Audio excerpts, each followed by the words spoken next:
You're crouched at the edge of a slow brown channel in the fens of eastern England, almost 3,000 years ago. Your throat is raw with thirst. The water in front of you is thick with silt, tangled with reed roots, barely moving. Somewhere under that surface, the eggs of at least 3 different parasites. You cup your hands. You drink anyway.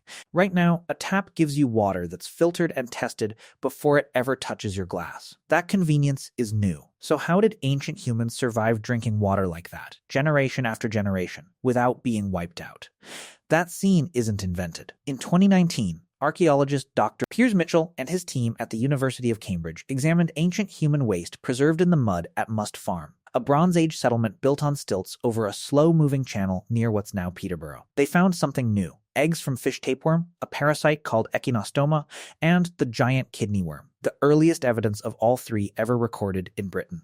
One species of giant kidney worm can grow past a meter long inside a single human host, longer than most people's legs. Here's the part that gets skipped over. You weren't just drinking that water. You were eating raw fish, frogs, and shellfish pulled straight out of it, and feeding the same catch to your dogs. Mitchell's team found matching parasite eggs in canine waste right beside the human samples. Same worms, same channel, same meal, split between a person and an animal they clearly cared enough about to feed by hand. This wasn't an accident of thirst. It was an entire food system, built on top of the one thing it should have avoided. Halfway across the ancient world, the same danger wore a different face. In 1910, pathologist Sir Mark Armand Ruffer examined 2 mummies from Egypt's 20th dynasty, dated to roughly 1250 to 1000 BC. Embedded in their kidneys, under the microscope, he found thousands of calcified eggs from a parasite called Schistosoma hematobium, a worm that lives in freshwater snails and burrows straight through human skin. You didn't need to drink Nile water to catch it. You only had to wade into it, to bathe in it, to work the irrigation canals that grew Egypt's grain and fed its cities. That's the trap hiding inside the achievement.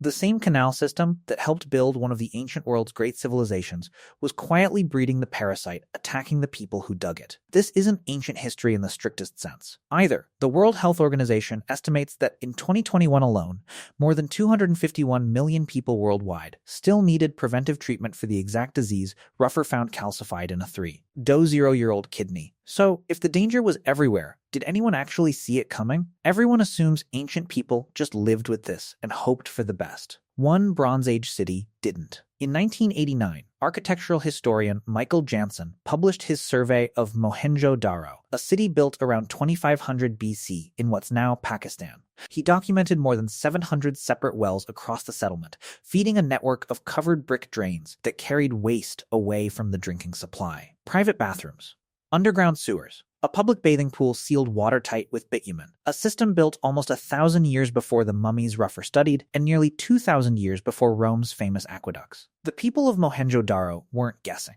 Somewhere in that city's buried brick is a decision. Repeated house after house, well after well, clean water and dirty water should never touch. So if some ancient people had already solved this, why didn't it stay solved? Here's where it gets counterintuitive. Most people assume that farming, settling down, building permanent villages, storing food made life safer than the hunter-gatherer chaos that came before it. The genetic evidence says the opposite happened, at least for a while. In 2020, geneticist Felix Key and his team at the Max Planck Institute for the Science of Human History recovered 8 ancient Salmonella genomes from human skeletons across Western Eurasia, some as old as 6,500 years, nearly 3 times older than the pyramids of Giza. The pathogen's DNA shows it evolving in lockstep with the shift to farming and herding. Settling in one place meant staying near your own waste, your animal's waste, and the same water source, day after day, instead of moving on. That constant, close-range exposure is exactly the kind of pressure that turns a harmless microbe into a dedicated human pathogen. The Neolithic Revolution gets taught as the moment life got easier. For your immune system, it may have been the opposite. So piece it together. Ancient humans didn't survive contaminated water because their bodies were tougher than yours.